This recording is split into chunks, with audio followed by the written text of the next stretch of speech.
واؤ 26 رجب کی وہ تاریخ یاد کرو جب شب معراج ہوتی ہے، میرے آقا صلی اللہ تعالیٰ علیہ وسلم کو آسمانوں پر بلایا جاتا ہے، کس شان سے جبرائیل کو اتارا گیا اور حکم دیا گیا، اے جبرائیل جاؤ اپنی پیشانی کو مصطفیٰ کے تلووں سے لگاؤ، اور ان کی پیشانی کی ٹھنڈک پا کر میرے آقا صلی اللہ علیہ وسلم بیدار ہوئے، اور پھر کہا گیا یا رسول اللہ آسمانوں پر آپ کو بلایا جا رہا ہے اور رب ذوالجلال آپ کو اپنے قرب کی منزلیں عطا کرتا ہے۔ حضرت جبرائیل کے ساتھ میرے مصطفیٰ کی شان سے گئے، اس طرح سے نہیں کہ آپ کو چپل اتارنے کا حکم آیا ہو، آپ سے کہا گیا ہو کہ نالین اتاریں، بلکہ یوں حکم ہوا کہ آپ کے لیے براق سواری بھی بھیجی گئی اور پھر اس پر بٹھایا بھی گیا، اور مصطفیٰ کریم صلی اللہ علیہ وسلم کو حرم کعبہ میں پہلے لے جایا گیا، زمزم سے آپ کے سینے مبارکہ کو دھویا گیا، اس کے بعد بیت المقدس کی سرزمین پر لایا گیا۔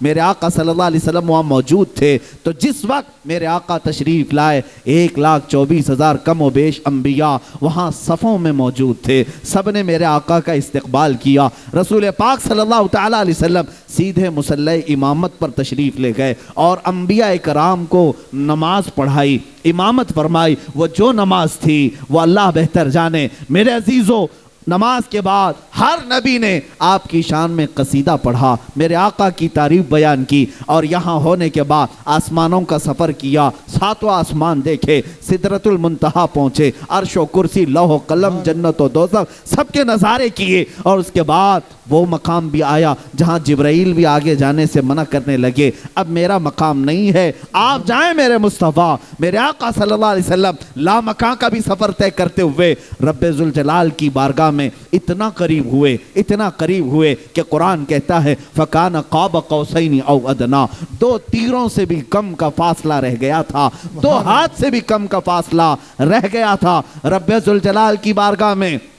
میرے آقا صلی اللہ علیہ وسلم جب تشریف لے گئے، پوچھو رسول پاک نے کس شان سے دیکھا، اپنے ماتھے کی آنکھوں سے رسول پاک صلی اللہ علیہ وسلم نے نعرہ تکبیر، میرے آقا صلی اللہ تعالیٰ علیہ وسلم نے رب ذوالجلال کی بارگاہ کو حاضری دی اور ذات الہی کو دیکھا، اس انداز سے دیکھا کہ قرآن کہتا ما زاغ البصر وما طغا، نہ آپ کی پلک جھپکی، نہ آپ نے آنکھ بند کیا، بلکہ ذات الہی کو پورے ماتھے کی آنکھوں سے بھی دیکھا، اور جتنا دیکھا وہ اللہ بہتر جانے، میرے مصطفیٰ جانے۔ واپس جب تشریف لائے، ایک بار نہیں 9 مرتبہ موسیٰ علیہ السلام نے واپس بھیجا تھا۔ آپ کو واقعہ معلوم ہے، میں تفصیل میں نہیں جا رہا معراج کے واقعے میں۔ جب میرے آقا صلی اللہ تعالیٰ علیہ وسلم رب ذوالجلال کی بارگاہ سے واپس آئے، اے مسلمانوں اب میں تمہیں پوچھنا چاہتا ہوں، وہ موسیٰ علیہ السلام جو کوہ طور پر ایک ہلکی تجلی رب ذوالجلال کی دیکھی جو سوئی کے ناکے سے بھی کم تھی، اور اتنا دیکھنے کے بعد موسیٰ علیہ السلام کی آنکھوں کا حال یہ تھا کہ وہ 3 میل دور رات کے وقت کسی پتھر پر رینگنے والی چونٹی کو دیکھ لیا کرتے تھے۔ اب مجھے بتاؤ نگاہ مصطفیٰ کا حال کیا ہوگا، جنہوں نے تجلی نہیں، کوئی ذرہ نہیں، بلکہ پورے ذات خداوندی کو دیکھا، اور اللہ رب العزت کی ذات کو دیکھ کر کے واپس جب میرے آقا تشریف لائے، اب مجھے بتاؤ نگاہ مصطفیٰ کا حال کیا ہوگا؟ کیا کوئی ذرہ چھپا ہوگا میرے مصطفیٰ کی نگاہوں سے؟ کیا کوئی تنکا چھپا ہوگا میرے آقا کی نگاہوں سے؟ انہی نگاہوں کے بارے میں امام اہل سنت فاضل بریلوی نے یوں کہا تھا، اور کوئی غیب کیا تم سے نہا ہو بھلا، اور کوئی غیب کیا تم سے چھپا ہو بھلا، جب نہ خدا ہی چھپا تم پہ کروڑوں درود، جس طرف اٹھ گئی دم میں دم آ گیا، جس طرف اٹھ گئی دم میں دم آ گیا، اس نگاہ عنایت پہ لاکھوں سلام۔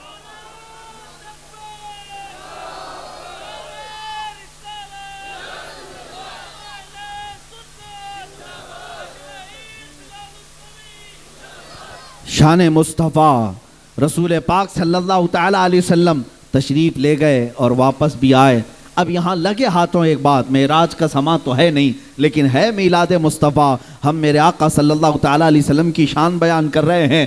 در حقیقت ہم اپنی قسمت کو بلند کر رہے ہیں۔ عزیزان گرامی، لوگ جب یہ واقعہ سنتے ہیں کہ میرے آقا حرم کعبہ میں گئے، پھر وہاں سے بیت المقدس گئے، 1,24,000 انبیاء کی امامت کی، اکثر انبیاء نے اس میں حضور کی شان میں خطبے پڑھے، پہلے آسمان کا سفر، دوسرے آسمان کا سفر، 2 آسمانوں کے بیچ میں جو سفر ہے وہ 500 سال کی مسافت کا ہے، 500 سال کی مسافت کا، 7 آسمانوں کا سفر، عرش و کرسی، لوح و قلم، جنت و دوزخ، ان سب کا نظارہ کرنا اور پھر ذات خداوندی کو دیکھ کر واپس آنا۔ لیکن کمال اس بات کا ہے کہ جب سنی بیان کرتا ہے تو یوں کہتا ہے کہ بستر زنجیر بھی ہلتی رہی، بستر بھی رہا گرم۔ یہی تو ہم کہتے ہیں نا، زنجیر بھی ہلتی رہی، بستر بھی رہا گرم، تا عرش گئے پھر آئے محمد صلی اللہ علیہ وسلم۔ حضور پاک گئے بھی آئے بھی، لیکن وقت کتنا لگا؟ 1 منٹ کا بھی وقت نہیں تھا۔ اب جو فلسفی ہے، جو عقل کے گھوڑے دوڑاتا ہے، وہ کہتا ہے میاں یہ تو آپ پھینکم پھاک کر رہے ہوں گے، ایسی باتیں اڑا رہے ہوں گے، ایسا کیسے ممکن ہو سکتا ہے کہ اتنے چھوٹے وقت میں اتنا لمبا سفر کیسے کر سکتے ہیں؟ میرے عزیزوں، پہلے تو میں ان کو عقلی جواب یہ دوں گا، آج سے 100 سال پہلے، 200 سال پہلے بھی اگر کوئی یہ کہتا کہ میں ممبئی سے جے پور 2 گھنٹے میں آ گیا، تب بھی لوگ اس کو بیوقوف کہتے تھے، پاگل کہتے تھے، کیونکہ پلین نہیں تھے، ہوائی جہاز کا وجود نہیں تھا۔ لیکن آج اگر کہہ دیں گے تو مان لیا جاتا ہے۔ میرے عزیزوں، 1400 سال پہلے جو میرے مصطفیٰ کا سفر ہوا ہے، وہ آج تک کے لوگوں کے عقل میں آنے والی بات نہیں ہے، کیونکہ وہ سفر در حقیقت معجزہ ہے اور نور نور سے ملنے جا رہا ہے، تو یہاں مسافت کس بات کی؟ میرے عزیزوں، اب میں جو بات عرض کرنے جا رہا ہوں توجہ سے سنیں کہ کیسے حضور گئے بھی آئے بھی اور کائنات کا وقت اتنا ہی رہا۔ کائنات میں اتنا ہی وقت تھا، 1 منٹ کا بھی وقت نہیں لگا، بستر بھی گرم تھا، دروازے کی زنجیر بھی ہل رہی تھی، جس سے آپ وضو فرما کر گئے تھے اس سے قطرے بھی ابھی ٹپک رہے تھے۔ اتنے شارٹ پیریڈ میں اتنا لمبا سفر کیسے ممکن؟ کسی دانشور نے بڑے اچھے انداز میں ایک مثال سے سمجھایا تھا، آپ کو میں بھی بتا دیتا ہوں۔ اگر آپ کے ہاتھ میں کوئی وال کلاک ہو، گھڑی ہو، آپ دیکھیں گھڑی 2 سوئیوں سے چلتی رہتی ہے، کبھی اس میں 1 بجے، کبھی 2 بجے، کبھی 3 بجے۔ آپ ایک کام کرنا، جب گھڑی میں 12 بج جائیں تو اس کو اٹھا لینا دیوار سے اور اس کے پیچھے سے اس کے سیل نکال دیں، اس کی بیٹری نکال دیں، تھوڑی دیر کے لیے اپنے پاس رکھیں، گھنٹہ بھر، 2 گھنٹے بھر، 3 گھنٹے بھر، 4 گھنٹے بھر، 6 گھنٹے تک آپ اس سیل کو، بیٹری کو اپنے پاس رکھنا۔ 6 گھنٹے کے بعد اس گھڑی میں واپس سیل ڈال دیجئے، واپس بیٹری لگا دیجئے۔ میں آپ سے پوچھتا ہوں، 12 بجے تھے جب گھڑی میں، تب آپ نے سیل نکال لیا تھا، بیٹری نکال لیا تھا۔ اب جب 6 گھنٹے کے بعد بیٹری دوبارہ ڈالیں گے، مجھے بتاؤ شام کے 6 بجے سے گھڑی چلے گی یا 12 بجے سے چلے گی؟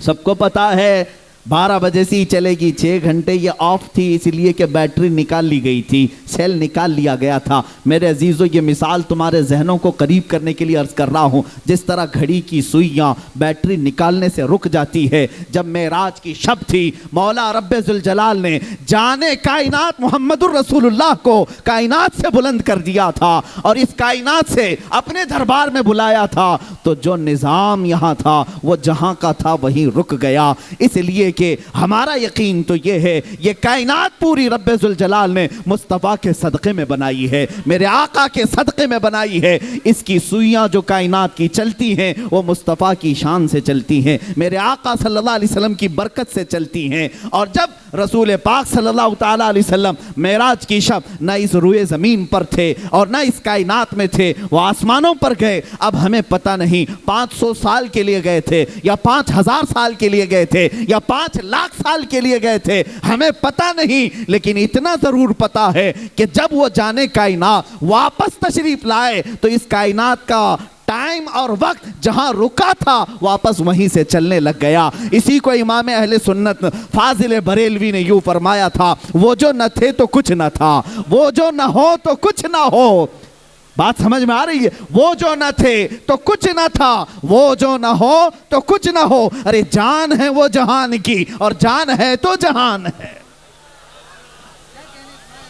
جان ہے تو جہان ہے۔ پہلی بات یہ سمجھ جاؤ، میرے آقا صلی اللہ تعالیٰ علیہ وسلم روح کائنات ہیں، اصل کائنات ہیں، مقصد کائنات ہیں۔ اگر مصطفیٰ کریم صلی اللہ علیہ وسلم نہ ہو تو پھر کائنات کا کوئی ذرہ بھی نہیں۔ اقبال نے کیا بہتر انداز میں اس کو یوں اپنے اشعار میں ترتیب دیتے ہوئے کہا تھا، ہو نہ یہ پھول تو بلبل کا ترنم بھی نہ ہو، چمن دہر میں کلیوں کا تبسم بھی نہ ہو نہ یہ ساقی تو میں بھی نہ ہو، خم بھی نہ ہو، بزم توحید دنیا میں نہ ہو، تم بھی نہ ہو، خیمہ افلاک کا استادہ اسی نام سے ہے، نبض ہستی تپش آمادہ اسی نام سے ہے، دشت میں دامن کوہسار میں میدان میں ہے، موج میں بحر کی آغوش میں طوفان میں ہے، چین کے شہر مراکش کے بیابان میں ہے، اور پوشیدہ ہر مسلمان کے ایمان میں ہے۔ وہ میرے مصطفیٰ کا نام ہی تو ہے جو اس کائنات کو چلا رہا ہے۔ اسی لیے اعلیٰ حضرت نے بھی فرمایا ہے خلیل اللہ کو حاجت رسول اللہ کی، ہم آگے کہتے ہیں صفی اللہ کو حاجت رسول اللہ کی، ہے نجی اللہ کو حاجت رسول اللہ کی۔ ایک بات یاد رکھنا، بمصطفیٰ برساں خیش کے دی ہماوس، اگر بہون رسیدی تمام بو لہبی، اپنے آپ کو نبی کے قدموں تک پہنچا دے، اسی کا نام دین ہے۔ اور اگر وہاں تک نہیں پہنچ سکا تو پوری زندگی ابو لہب کی طرح ہے۔ حضور پاک اصل کائنات، جانے کائنات، روح کائنات۔ اب میرے آقا کی ایک شان اور بھی بیان کر دوں میرے عزیزو، ہمارا یہ جلسہ یہاں جو رونق لگی ہوئی ہے، اسی کے چلتے ہوئے، اسی کو مثال میں رکھتے ہوئے عرض کرتا ہوں۔ آپ محسوس کرتے ہیں کہ یہاں پر دنیا کا ایک دستور ہے، یہ اسٹیج آپ نے سجایا، صبح سے ہو سکتا ہے سجا رہے ہوں گے، والنٹیئر یہاں پر ترتیب دے رہے ہوں گے، یہاں پر بہت سارے کارکنان محنت کر رہے ہوں گے، پھول لگائے، اسٹیج سجائے، اور کس کے لیے سجائے؟ ایک مقرر آئے گا، ایک خطیب آئے گا، یہ علماء آئیں گے۔ اسی لیے چلے میں دوسری مثال دیتا ہوں، آپ کے ہاں شادیاں ہوتی ہیں، شادی میں بھی منڈپ سجایا جاتا ہے، یا ہال میں ہوتی ہے آپ کے ہاں، ہال میں بہت ساری چیزیں سجائی جاتی ہیں، کرسی رکھی گئی، پھول لگائے گئے، ہر طرح سے زیب و زینت کیا گیا۔ کس کے لیے؟ میاں دولہے کے لیے نا۔ باراتی پہلے آ جاتے ہیں کچھ استقبال کرنے کے لیے، پھر دولہا آتا ہے، کرسی پر بیٹھتا ہے، نکاح ہو گیا اور کھانا کھا لیا لوگوں نے، اور اس کے بعد رخصتی ہو گئی۔ دولہا اگر چلا گیا تو مجھے اب جو بات کہنی ہے وہ یہ ہے، اے مسلمانوں سچ بتاؤ، دولہا چلا جائے محفل سے تو کیا وہ سجاوٹ ویسی رہے گی؟ کیا وہ حال میں زیب و زینت ویسی رہے گی؟ سب نکال دیا جائے۔ ارے شام ہونے سے پہلے پہلے حال بحال بھی ہوتا ہے، بہت ساری جگہوں سے ساری زینت اور ساری زیب و آرائش ختم کر دی جاتی۔ ان سے پوچھے میاں کیوں نہیں رکھتے؟ کہا اب دولہا گیا تو پھر اب یہ سب چیزوں کی کیا ضرورت؟ یہ دولہے کے لیے سجائی گئی تھی۔ دولہا آیا، نکاح بھی ہوا اور چلا گیا، اب ہم یہ ساری لائٹنگ نکال دیتے ہیں، پھول نکال دیتے ہیں، کرسی ہٹا دیتے ہیں۔ یہ دنیا کا دستور ہے، دولہا آنے سے پہلے سجایا گیا اور دولہے کے جانے کے بعد ہٹایا گیا، یہی چلتا ہے۔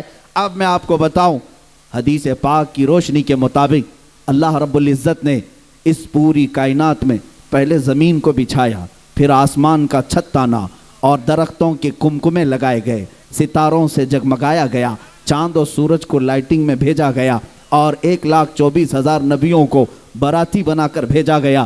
یہ سارا نظام میرے مصطفیٰ کی آمد کے لیے ہو رہا تھا، یہ سارا نظام رسول پاک کی آمد کے لیے چل رہا تھا۔ اسی لیے تو حضرت ادریس بھی کہتے ہیں میں اصل نہیں، میرے بعد ایک نبی آنے والے ہیں۔ موسیٰ بھی کہتے ہیں میں اصل نہیں، میرے بعد ایک نبی آنے والے ہیں۔ عیسیٰ بھی کہتے ہیں میں اصل نہیں، میرے بعد نبی آنے والے ہیں۔ سارے لوگوں نے کہا کہ مصطفیٰ آنے والے ہیں، وہ سب باراتی کے طور پر حضور پاک کی آمد کا انتظار کرتے ہوئے انبیاء آئے۔ میرے عزیزو، یہ زمین کا فرش اور بچھونا، یہ آسمان کا چھت، اور یہ درختوں کے کمکمے، یہ سمندروں کا لہلہانا، یہ خوبصورتیاں، تاروں کا جگمگانا، چاند و سورج کا جھلملانا، یہ ساری چیزیں میرے مصطفیٰ کی آمد کے لیے تھی۔ اب بات میں آپ کو بتا رہا ہوں، رب ذوالجلال نے فرمایا لولاک لما خلقت الدنیا والافلاک والارضی، اے محبوب اگر آپ کو پیدا کرنا نہ ہوتا، نہ میں آسمانوں کو بناتا، نہ زمینوں کو بناتا، اور نہ ہی دنیا کو بناتا۔ یہ سب چیزیں اے رسول آپ کے لیے بنائی گئی۔ اب ہم سمجھتے ہیں میرے مصطفیٰ کے لیے بنائی گئی، زمین بچھائی گئی، آسمان کا چھت تانا گیا، یہ سب ستارے جھلملا رہے ہیں۔ اب میں یہ کہنا چاہتا ہوں وہ دولہا 12 ربیع الاول شریف کو پیر کے دن جلوہ افروز ہوا اور مدینہ طیبہ میں روپوش بھی ہوا. 63 سال کی زندگی مصطفیٰ کریم صلی اللہ علیہ وسلم نے ظاہری طور پر تمام انسانوں کے سامنے گزاری, اور اس کے بعد جب میرے آقا تشریف لے گئے, اب میں یہ کہنا چاہتا ہوں میرے عزیزو, دنیا کا تو دستور یہ ہے کہ دولہا چلا جائے تو کرسی ہٹا دی جاتی ہے, دولہا چلا جائے تو زیب و زینت ختم کر دی جاتی ہے, اور لائٹنگ ہٹا دی جاتی ہے, پھول نکال لیے جاتے ہیں. میں یہ پوچھتا ہوں, اگر مصطفیٰ کریم صلی اللہ علیہ وسلم کی آمد کے لیے کائنات سجائی گئی تھی, زمین و آسمان سجائے گئے تھے, ستارے اور چاند و سورج بچھائے گئے تھے, تو اب میں یہ پوچھتا ہوں مصطفیٰ اگر چلے گئے تو یہ سب چیزیں ابھی باقی کیوں ہے؟ یہ زمین ابھی کیوں ہے؟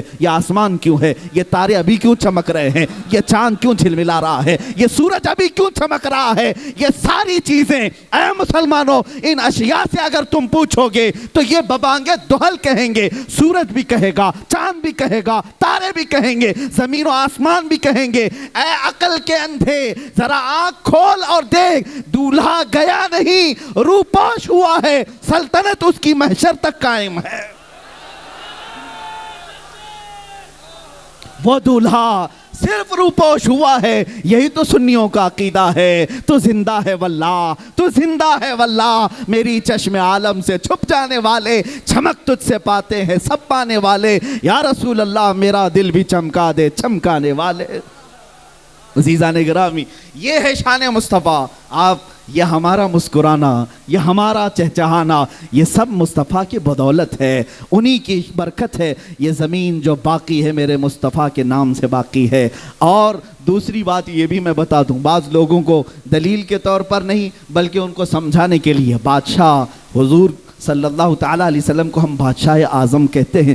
آج بھی اگر ہمارے دلوں پر کسی کی حکومت ہے تو وہ صرف سلطنت مصطفیٰ ہے. میرے آقا صلی اللہ تعالیٰ علیہ وسلم کو, ہاں ایک بات یہ بھی, کسی نے حضور مفتی اعظم ہند رضی اللہ تعالیٰ عنہ ممبر پر بیٹھے ہوئے تھے, تقریر کے دوران کہا کہ موجودہ سرکار ایسی ہے, موجودہ سرکار, گورنمنٹ کو سرکار کہتے ہیں, آپ نے برجستہ کہا سرکار کا لفظ استعمال نہ کریں, یہ گورنمنٹ ہو سکتی ہے, سرکار صرف مدینے والے تاجدار کا نام ہے. میرے آقا صلی اللہ تعالیٰ علیہ وسلم کو ہم سرکار کا لفظ استعمال کرتے ہیں. عزیزان گرامی, جملے بدلو, اور آج بھی اگر حکومت ہمارے سینوں پر کسی کی ہے وہ میرے مصطفیٰ کریم صلی اللہ علیہ وسلم کی. دیکھیں آپ, 14 صدیاں بیت گئی, ہم نے حضور پاک صلی اللہ تعالیٰ علیہ وسلم کا زمانہ نہیں پایا, اور نہ ہی ان کے زمانے میں ان کے دیدار سے مشرف ہوئے, لیکن 14 صدیاں گزرنے کے بعد بھی آج بھی بحمداللہ ہمارے گھر کے ہر بچے میں یہ جذبہ موجود ہے. نام لے کر کے تو دیکھو بچہ گردن دینے کو تیار ہے. یہ محبت, یہ اطاعت کس کے ساتھ ہو سکتی ہے؟ بادشاہ کے ساتھ ہو سکتی ہے, اور وہ بھی ایسا بادشاہ جو صرف سروں پر حکومت نہیں کرتا, دلوں پر حکومت کرتا ہے. اور اعلیٰ حضرت نے یہی تو کہا تھا, حسن یوسف پہ کٹی مصر میں انگشت زنا, حسن یوسف پہ کٹی مصر میں انگشت زنا, سر کٹاتے ہیں تیرے نام پہ مردان عرب. اور ادیب لائل پوری کہتا ہے, ایک شاعر ہیں, یوں کہتے ہیں, ایک شہنشاہ نے بخشے ہیں سمرقند و بخارا کسی محبوب کے رخسار کے تل پر. ایک بادشاہ اپنی محبوبہ کے رخسار پر تل, اس پر سمرقند اور بخارا 2 شہر اس نے بخش دیے, انعام میں دے دیے. اب وہ شاعر کہتا ہے, ایک شہنشاہ نے بخشے ہیں سمرقند و بخارا کسی محبوب کے رخسار کے تل پر, مگر اے سید عالی تیری ناموس تیری عظمت پر ایک نہیں لاکھوں ہیں قربان گئے عشق کے ہر کوچہ و بازار میں, سر اپنا ہتھیلی پہ لیے کرنے کو ہیں تیار, سر اپنا ہتھیلی پر لیے ہیں کرنے کو نثار. عزیزان گرامی, یہ میرے مصطفیٰ کی شان ہے. اگر بادشاہت ہو تو ایسی ہو کہ روح پر بھی ہو, قلب پر بھی ہو. آج میں شان مصطفیٰ کے سلسلے میں یہ بھی بات عرض کروں, دنیا کا ایک قانون یہ بھی ہم نے دیکھا, آپ کا شہر تو ہیریٹیج کہلاتا ہے, بادشاہوں کا, راجے مہاراجاؤں کا شہر ہے, اور ہو سکتا ہے تاریخ میں تو پڑھا ہوگا, آپ تو نہیں دیکھا ہو, بادشاہ کی کرسی لگتی ہے اور اگل بغل میں وزیر بھی ہوتے ہیں, وزیروں کا بھی دربار ہوا کرتا ہے. اور جب بادشاہ اٹھ جاتا ہے تو وزیر نہیں بیٹھتے, وزیر بھی اٹھ جاتے ہیں، یہ بے ادبی سمجھی جاتی۔ بادشاہ جب کرسی پر ہے تو اس کے پہلو میں وزیر ہوتے ہیں، اور جب تک وزیر بیٹھے ہیں، یہ بادشاہوں کا نظام ہوتا تھا کہ جب تک وزیر پہلو میں بیٹھے ہیں اس بات کی دلیل ہوتی کہ اس کی بادشاہت قائم ہے، کوئی بھی رعایا آئے اور سوال کرے، اور اگر وزیر چلے گئے تو یہ کہا جاتا کہ نہیں اب بادشاہ چھٹی پر جا رہے ہیں، سلطنت اٹھائی جا رہی ہے، کام و کاج ختم کیے جا رہے ہیں، کیونکہ وزیر جو ہوتے ہیں وہ اس بات کی علامت ہوتے ہیں کہ رعایا اپنی حاجتیں بیان کرنے کے لیے آ سکتی ہے، سلطنت کا دروازہ کھلا ہے، اس بات کی علامت ہوتی جب بھی وزیر بیٹھا کرتے، یہ دستور ہوا کرتا۔ اب آؤ میں بتاؤں، رسول پاک صلی اللہ علیہ وسلم نے اپنی زندگی پاک میں ارشاد فرمایا، اللہ رب العزت نے مجھے 4 وزیر عطا کیے۔ کتنے؟ 4 وزیر عطا کیے، 2 آسمان میں اور 2 زمین میں۔ آسمان کے میرے وزیر جبرائیل اور میکائیل ہیں، اور زمین پر میرے 2 وزیر ابو بکر اور عمر ہیں۔ آپ ساری حدیثیں پڑھنا، حدیث کے راوی یہی کہتے ہیں مصطفیٰ آئے، ابو بکر اور عمر ساتھ میں آئے۔ حضور پاک صلی اللہ علیہ وسلم مسکرائے، ابو بکر عمر پہلو میں تھے۔ یہی حدیثوں میں اکثر آپ کو ملے گا، کوئی محفل ایسی نہیں ملتی جہاں حضرت ابو بکر اور حضرت عمر نہ ہوں۔ حضور پاک صلی اللہ علیہ وسلم کے ساتھ ہر محفل میں حاضر باش۔ میرے عزیزو، یہ ہم سنیوں کا عقیدہ بھی ہے، اور ہمارا یہ وجدان کہتا ہے وہ رسول پاک صلی اللہ تعالیٰ علیہ وسلم شہنشاہ کونین ہیں، بادشاہ اعظم ہیں۔ جب مدینے کی دھرتی پر تھے تو ابو بکر و عمر رضی اللہ عنہما وزیر کی طرح آپ کے ساتھ ساتھ رہتے، لیکن جب میرے مصطفیٰ کریم صلی اللہ علیہ وسلم اس دار فانی سے کوچ فرما گئے، رحلت فرمائے، اور وہ بقعہ نور جس میں میرے آقا آج آرام فرما ہیں، روضہ رسول گنبد خضرا کے نیچے جہاں میرے آقا آرام فرما ہیں، میرے آقا کے وصال کے بعد ترتیب تو دیکھیں، حضور کے پہلو میں پہلی مرتبہ حضور کے بعد اگر کوئی دفن ہوتا ہے تو ابو بکر صدیق دفن ہوتے ہیں، چند سالوں کے بعد دوسرا اگر کوئی دفن ہوتا ہے تو حضرت عمر دفن ہوتے ہیں، اور کوئی نہیں دفن ہوا۔ حضور کی زوجہ حضرت عائشہ کہتی ہے میں دفن ہونا چاہتی تھی، یہ جگہ میں نے اپنے لیے رکھی تھی، لیکن اللہ کی مرضی یہ تھی کہ حضرت عمر ہی وہاں دفن ہو، اور اس کے بعد وہ دیوار بند کر دی گئی۔ اب اس حجرہ پاک میں میرے آقا آرام فرما ہے، اور پہلو میں ابو بکر و عمر آرام فرما ہے۔ اب میں کہنا یہ چاہتا ہوں، دنیا کا دستور یہ کہتا ہے بادشاہ کے اگل بگل وزیر ہیں تو یہ اس بات کی علامت ہوتی ہے کہ سلطنت قائم ہے اور رعایا اپنی حاجتیں لے کر آ سکتی ہے۔ میرے مصطفیٰ کا دربار مدینے میں آج بھی اس بات کی علامت بنا ہوا ہے، اے سنیو، اے مسلمانوں، آؤ حاجتیں لے کر، اس لیے کہ بادشاہ اب بھی کرسی شہنشاہت پر بیٹھا ہے، اور بغل میں ابو بکر و عمر وزیر بن کر کے آج بھی تشریف فرما ہے۔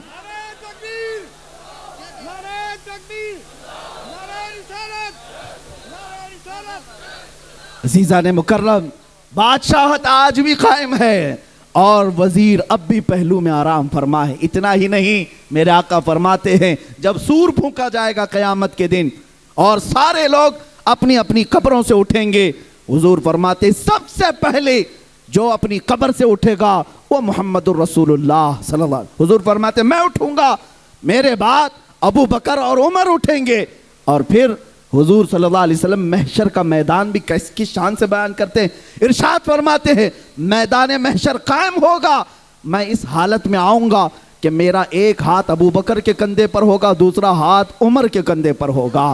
محشر کے میدان میں بھی رسول حال میں تشریف لا رہے ہیں کہ ہر کہنے والا کہے گا فقط اتنا سبب ہے انعقاد بزم محشر کا، فقط اتنا سبب ہے انعقاد بزم محشر کا کہ ان کی شان محبوبی دکھائی جانے والی ہے۔ قیامت کے دن بھی یہ بتایا جائے گا کہ آج شان ہے اگر کسی کی تو صرف شان مصطفیٰ ہے، میرے مصطفیٰ صلی اللہ علیہ وسلم کی شان ہے۔ عزیزان گرامی وقار، رسول پاک صلی اللہ تعالیٰ علیہ وسلم کی شان پاک کے سلسلے میں نے سیدنا موسیٰ کلیم اللہ علیہ السلام کی حیات سے ایک چیز لی تھی، دوسری ایک بات میں آپ کو بتا دوں، رحم و کرم میں بے مثال نبی، سجود و سخا میں بے مثال نبی۔ ایک بار حضرت موسیٰ علیہ السلام کے ساتھ یہ واقعہ پیش آیا کہ قارون جو بہت خزانوں کا مالک تھا، بڑے پیسے والا تھا، موسیٰ علیہ السلام نے کہا زکوٰۃ دے دینا۔ زکوٰۃ ان کے زمانے میں ان کی امت پر جو زکوٰۃ فرض تھی وہ 1/4 یعنی 25% دینا پڑتا. اب قارون کے خزانے بہت تھے, 70 اونٹوں پر تو صرف خزانوں کی چابیاں رکھی جاتی تھی, اتنا مالدار تھا. اس نے کہا میرے لیے رعایت کر دی جائے. آپ نے اللہ کی بارگاہ میں سفارش کی اور رعایت یوں کرائی کہ 1000 میں 1 روپیہ دے دے. اتنی آسانی کر دی گئی. اس حساب سے بھی جب اس نے کیلکولیٹ کیا تو کئی خزانے صرف زکوٰۃ میں جا رہے تھے, دینے کا ارادہ نہیں ہوا. مال بڑی خطرناک چیز ہے, کبھی کسی کے ہاں آ جائے تو کبھی دین اور ایمان بھی لے جاتی ہے, اخلاق و کردار بھی لے جاتی ہے.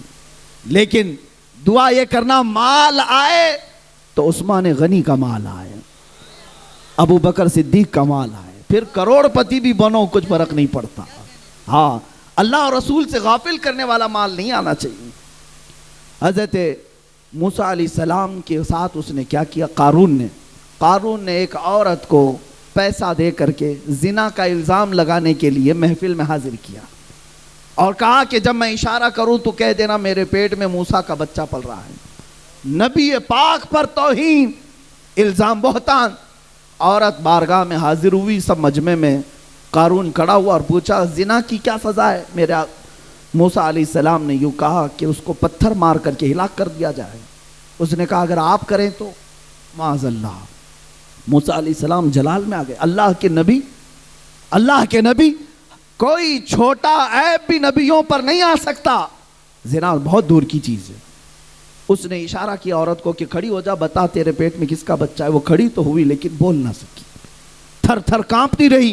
اور اس کے بعد کہا مجھے قارون نے پیسے دیے ہیں موسیٰ علیہ السلام پر الزام لگانے کے لیے.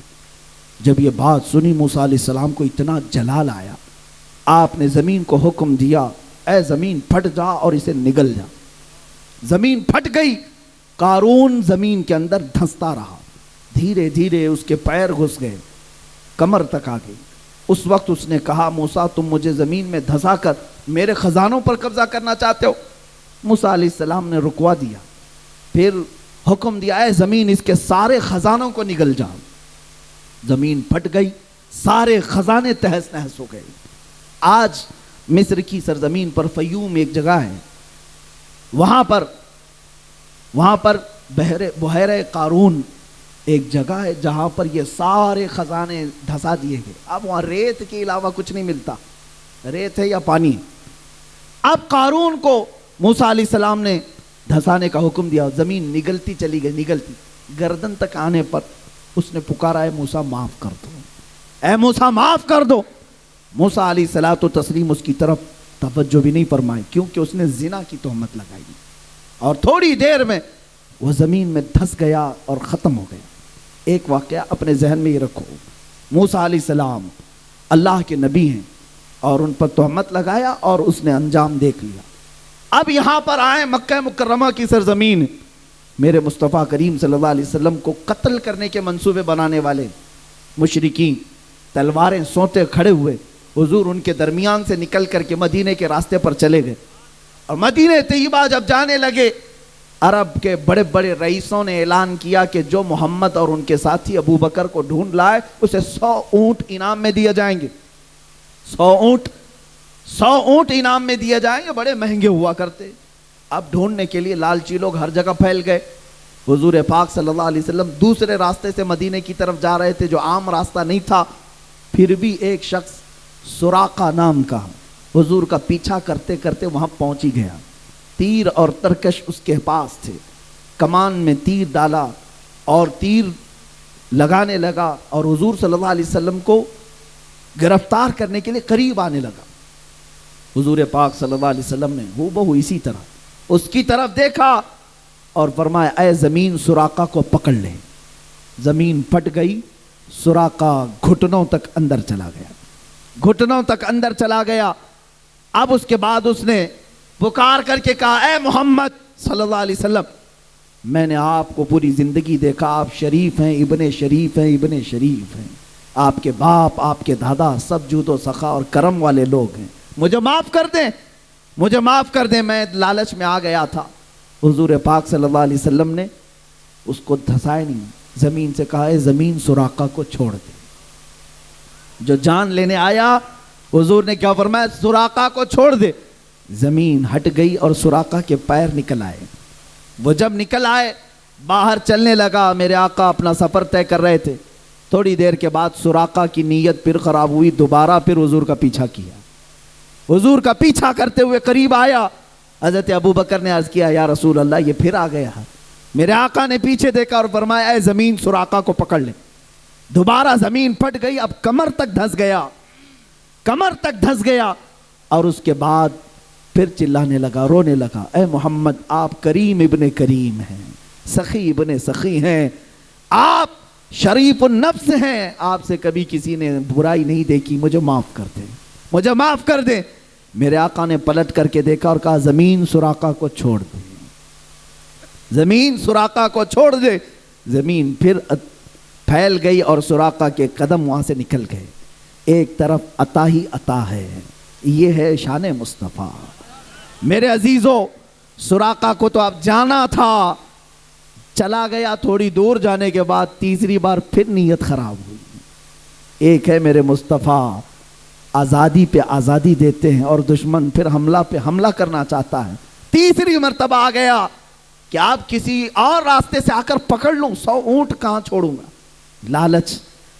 میرے آقا نے تیسری مرتبہ دیکھا، پھر فرمایا اے زمین سراقہ کو پکڑ لے۔ زمین پھٹ گئی، اب گردن تک چلا گیا، اب تیر اور ترکش توڑ دیا اور کہا اب سچی توبہ کرتا ہوں، اب تو مجھے معاف کر دو۔ اب سنو میرے عزیزو، میرے آقا نے اب کیا کیا، اب کیا کیا، آپ صرف چھوڑا نہیں بلکہ دیکھا اور کہا سراقہ تو پیچھے سے پیچھے لگا ہوا ہے صرف 100 اونٹ کے لیے، 100 اونٹوں کے انعام کے چکر میں تو مجھے گرفتار کرنے آیا، لیکن میں تو دیکھ رہا ہوں تیرے ہاتھ میں قیصر و کسریٰ بادشاہ کے کنگن آنے والے ہیں۔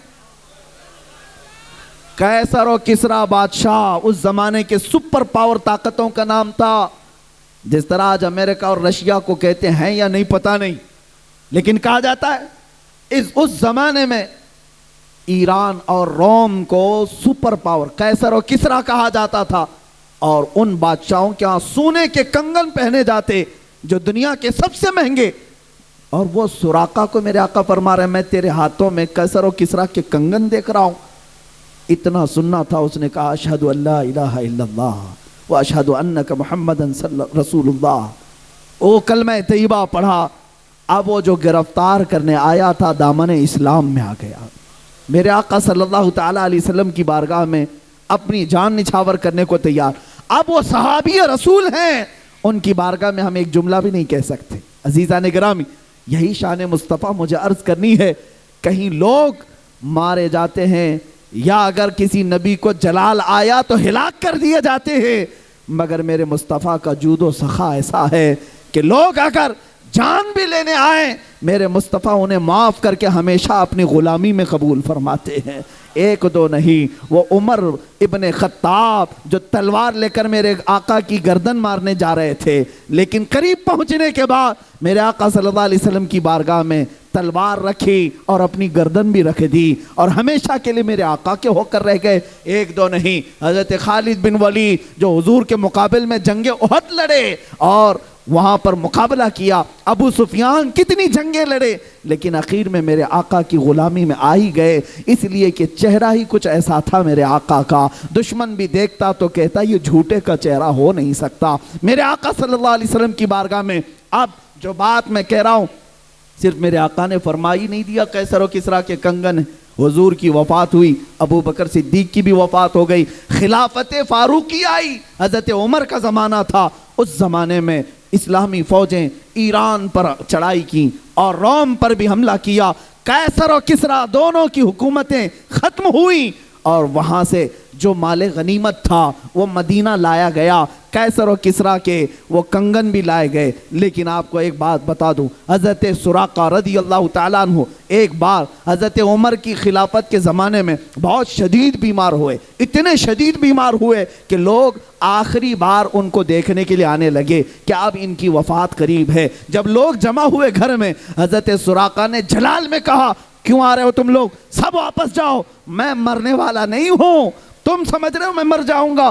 لوگوں نے کہا آپ کی حالت بہت نازک ہے، وفات قریب آ چکی، آپ کی ایسا نزع کا عالم لگتا ہے۔ حضرت سراقہ نے کہا خبردار، میری موت اس وقت تک نہیں آ سکتی جب تک میں اپنے ہاتھ میں کیسر و کسریٰ کے کنگن نہ دیکھ لوں، اس لیے کہ کسی اور نے نہیں کہا، مصطفیٰ جان رحمت نے فرمایا۔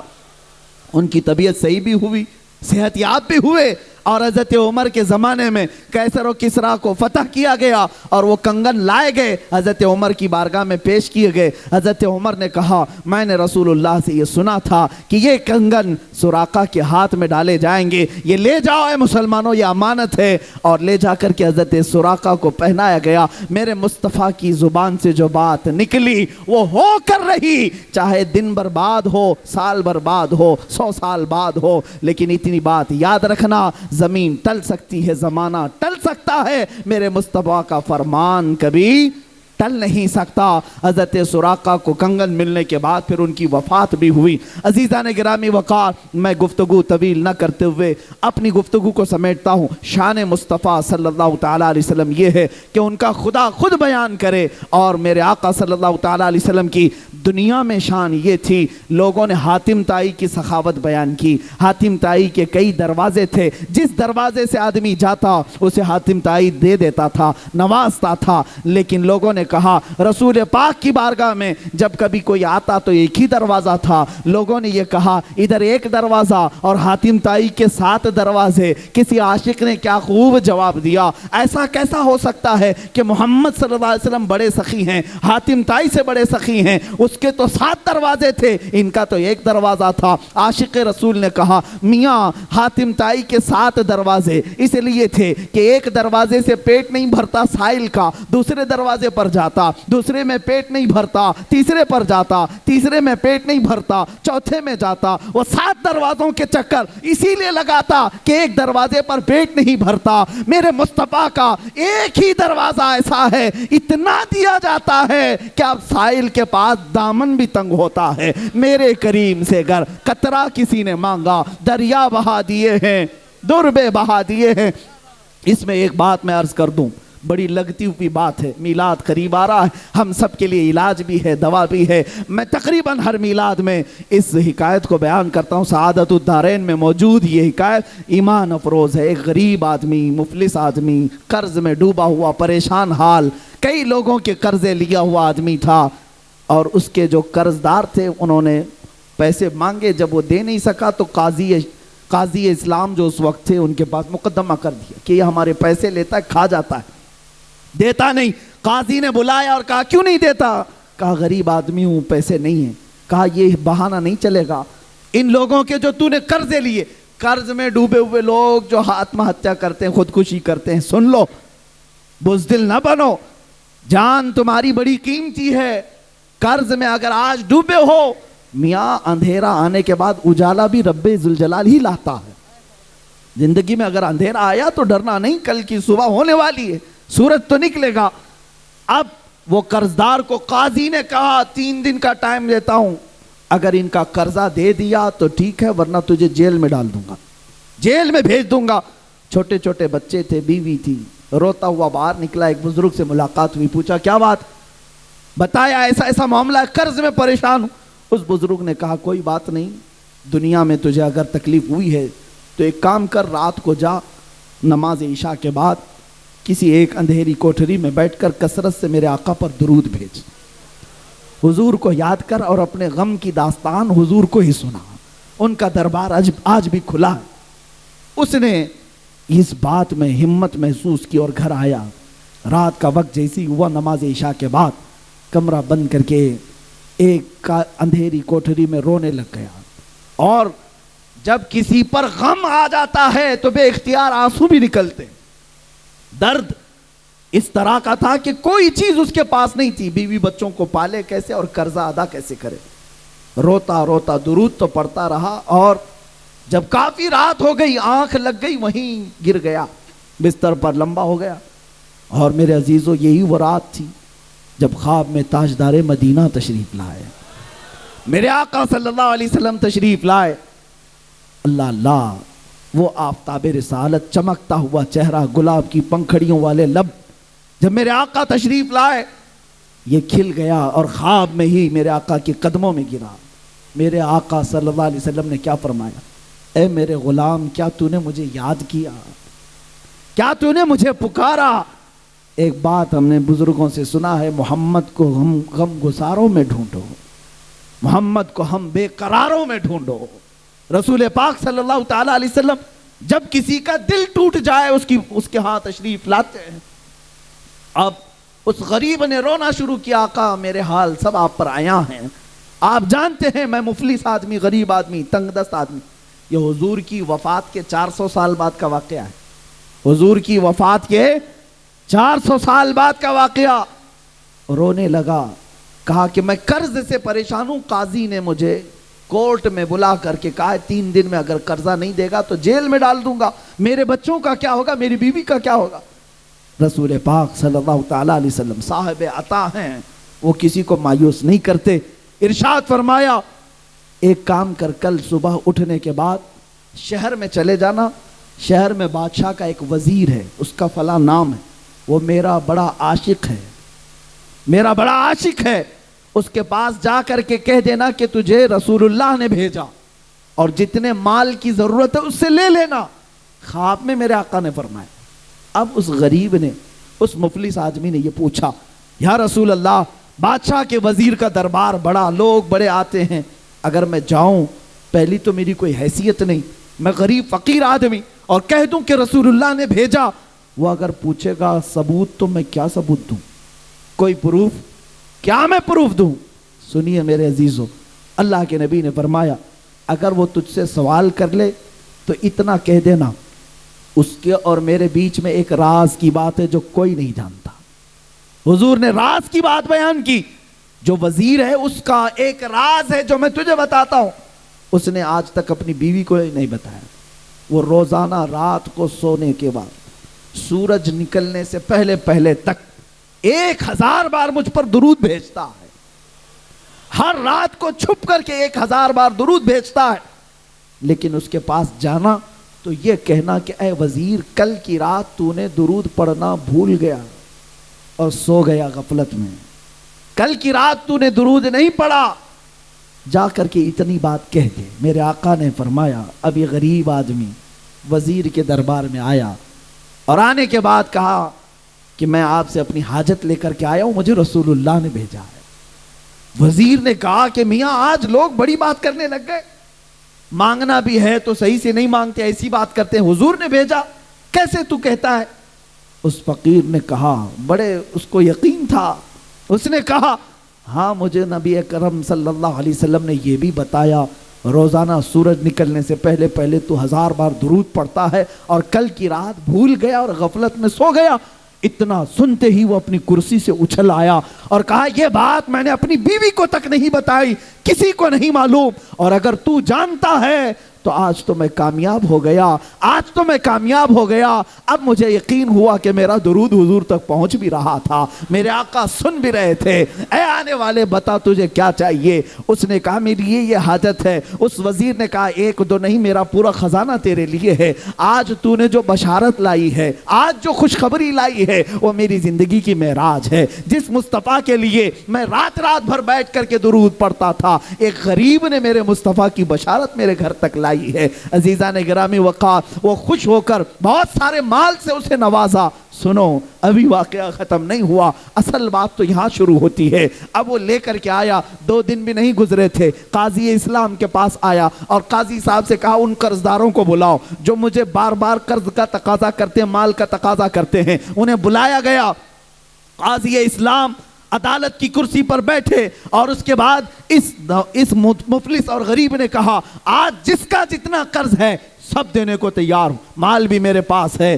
پیسہ میرے پاس ہے، سب دے دوں گا۔ قاضی نے اس کی بات دیکھی اور سنی تو کہا بیٹھ جا کرسی پر تھوڑی دیر کے لیے۔ تھوڑی دیر بٹھانے کے بعد اب قاضی جو مقدمے میں شروع میں 3 دن پہلے جیل کی دھمکی دیا تھا، اب کہتا ہے اے مفلس غریب آدمی، آج کی عدالت میں فیصلہ بدل گیا ہے، تیرا قرض میں اپنی جیب سے ادا کروں گا، تیرا قرض میں اپنی جیب سے ادا کروں گا۔ وہ کھڑا ہو گیا، پوچھا 3 دن پہلے تو تم مجھے جیل میں ڈالنے کی دھمکی دے رہے تھے اور آج اپنا قرضہ، میرا قرضہ تم اپنی جیب سے دینا چاہتے ہو؟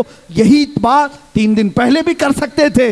قاضی اسلام کھڑے ہو کر کے کہتے ہیں در حقیقت 3 دن پہلے میں تجھے جانتا پہچانتا نہیں تھا، جب یہاں سے تو چلا گیا، رات کو جب سویا میرا مقدر جگہ میرے آقا تشریف لائے، خواب میں میرے آقا تشریف لائے اور تیری طرف دکھا کر کے میرے آقا نے فرمایا اے قاضی اس کا فیصلہ نرم کر دے، یہ غریب میرا امتی ہے، یہ آج مفلس ہے، اس کے لیے نرمی کر، اگر تو اپنے مال سے قرض ادا کرے گا تو میں اللہ کی جنت میں تجھے محل عطا کروں گا۔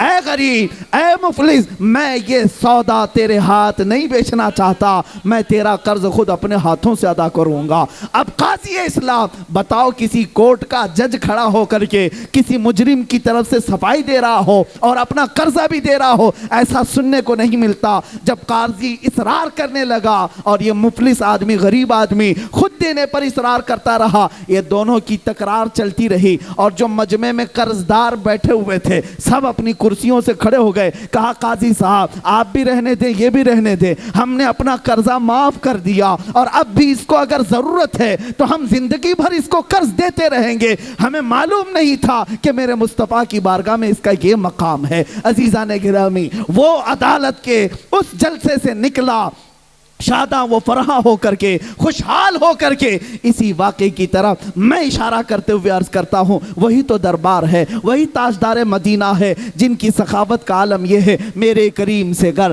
قطرہ کسی نے مانگا دریا بہا دیے ہیں، دربے بہا دیے ہیں، واہ کیا جود و کرم ہے، شہ بتہا تیرا نہیں سنتا ہی نہیں مانگنے والا تیرا۔ اے مسلمانوں، میلاد مصطفیٰ آ رہی ہے، اپنے غموں کی داستان اگر کسی کو سنانا ہے تو اپنے آقا و مولا تاجدار مدینہ کو سنایا کرو، حضور کی بارگاہ میں پیش کیا کرو، یا رسول اللہ آپ کی غریب امت آج ان پر ظالم اگر سوار ہیں تو ان کا ظلم آپ کی دعا سے ٹل سکتا ہے، میرے آقا اگر رحم فرمائے اللہ کی بارگاہ میں سفارش کریں، یقیناً یہ حالات جو ابتر ہیں وہ بہتر ہو سکتے ہیں۔ عزیزان گرامی، کون دیتا ہے دینے کو منہ چاہیے، دینے والا ہے سچا ہمارا نبی، سب سے اعلیٰ وہ اولا ہمارا نبی، سب سے بالا وہ والا ہمارا نبی، بجھ گئی جس کے آگے سبھی مشعلیں، شمع وہ لے کر آیا ہمارا نبی، سب چمک والے اجلوں میں چمکا کیے، اندھے شیشوں میں چمکا ہمارا نبی۔ یہ شان مصطفیٰ ہے۔ عزیزان گرامی وقار، یہ کائنات میں مسلمانوں کے لیے آج بھی وہ دروازہ کھلا ہے، ہم کیوں در بدر کی ٹھوکریں کھائیں، ادھر ادھر جائیں اور اپنے غموں کی داستان کبھی اس کو سنایا، کبھی اس مالدار کو سنایا اور ذلیل و خوار ہو کر کے نکلتے رہے۔ ایک دربار میرے آقا کا ایسا ہے جہاں چور بھی چھپتا ہے، میرے آقا اس پر دامن رحمت ڈال دیتے ہیں۔ ڈھونڈا ہی کرے صدر قیامت کے سپاہی، وہ کس کو ملے جو تیرے دامن میں چھپا ہو، آتا ہے فقیروں پہ انہیں پیار کچھ ایسا، خود بھیک دیں اور خود کہیں منگتے کا بھلا ہو۔ عزیزان گرامی وقار، رسول پاک صلی اللہ تعالیٰ علیہ وسلم کی یہ شان پاک کبھی ختم نہیں ہوگی، بیان نامکمل ہی رہے گا، اس لیے کہ جن سب کے قلم ٹوٹ گئے اور یہاں پر صفحے اس کے صفحے سیاہ ہو گئے مگر شان رسالت بیان نہ ہو سکی۔ آپ کو میں شعرائے بارگاہ رسالت کی بات عرض کروں، میرے آقا کی شان میں کبھی حسان بن ثابت یوں کہتے تھے، وَأَحْسَنُ مِنْكَ لَمْ تَرَ قَطُّ عَيْنِي وَأَجْمَلُ مِنْكَ لَمْ تَلِدِ النِّسَاءُ، آپ سے زیادہ حسین یا رسول اللہ میری آنکھ نے دیکھا ہی نہیں۔ یہ صحابی رسول کہہ رہے ہیں، کوئی صرف بریلی والا نہیں، صحابی رسول کہہ رہے ہیں آپ سے زیادہ حسین میری آنکھ نے دیکھا نہیں یا رسول اللہ، حقیقت تو یہ ہے آپ سے زیادہ خوبصورت کسی ماں نے آج تک جنا ہی نہیں، یہ حسان بن ثابت کہہ رہے تھے۔ اور امام شرف الدین بوصیری اسکندریہ کی سرزمین سے یوں کہتے ہیں، هو الحبیب الذی ترجا شفاعته لکل حول من الاحوال مقتحم، یا رب بالمصطفیٰ بلغ مقاصدنا واغفر لنا ما مضى یا واسع الکرم۔ کبھی کسی شیرازی نے ایران کی سرزمین سے پکارا، لا يمکن الثناء کما کان حقه، بعد از خدا بزرگ تو یہ قصہ مختصر، اور سعدی شیرازی نے کہا، بلغ العلا بکمالہ کشف الدجا بجمالہ حسنت جمیع خصالہ صلو علیہ وآلہ۔ اور فارسی کے مشہور شاعر عاشق رسول علامہ جامی کہتے ہیں، تنم فرسودہ جاں پارا ز ہجراں یا رسول اللہ، تنم فرسودہ جاں پارا زِ ہجراں یا رسول اللہ، دلم پج مردہ آوارا زِ عصیاں یا رسول اللہ، چو بازوئے شفاعت را کشائی برگنہگاراں، مکن محروم جامی را درا آں یا رسول اللہ۔ شاعروں نے اپنی اپنی بساط کے مطابق عرض کیا۔ اب آؤ وہ شاعر مشرق قلندر لاہوری بھی جب پکارتا ہے، اقبال اپنی زبان میں یوں کہتا ہے بارگاہ مصطفیٰ کی شان بیان کرتے ہوئے، محمد کی محبت دین حق کی شرط اول ہے، اسی میں ہو اگر خامی تو سب کچھ نامکمل ہے، کی محمد سے وفا تو نے تو ہم تیرے ہیں، یہ جہاں چیز ہے کیا لوح و قلم تیرے ہیں، قوت عشق سے ہر پست کو بالا کر دے، دہر میں نام محمد سے اجالا کر دے۔ سارے شاعر مصطفیٰ کی بارگاہ میں عرض کرتے رہے۔ اب آؤ شاعروں کا شاعر، کلاموں کا کلام، اماموں کا امام، بریلی کا تاجدار بھی